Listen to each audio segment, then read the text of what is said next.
உயிரை அவ்விடையனது உடம்பினுள் புகுமாறு செலுத்தித் திருமூலராய் எழுந்தார். மூலன் எழுந்ததும் பசுக்கள் மகிழ்ந்து அன்பினால் அவரது உடம்பினை நக்கி மோந்து களிப்போடு துள்ளிக் குதித்தன. திருமூலர் மனம் மகிழ்ந்து பசுக்களை நன்றாக மேய்த்து அருளினார்.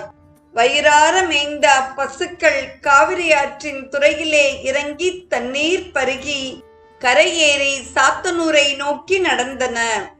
அவற்றை தொடர்ந்து சென்ற சிவயோகியார் பசுக்கள் தத்தம் வீடுகளுக்கு சென்றதை கண்டார்.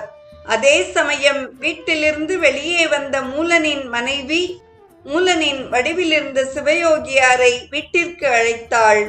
திருமூலரோ தான் அவளுடைய கணவன் அல்லேன் என்றும் அவன் இறந்து விட்டான் என்றும் கூறினார். மூலனின் மனைவியோ அவ்வூர் பெரியவர்களை அழைத்து முறையிட்டு கூறி அழுது நின்றாள்.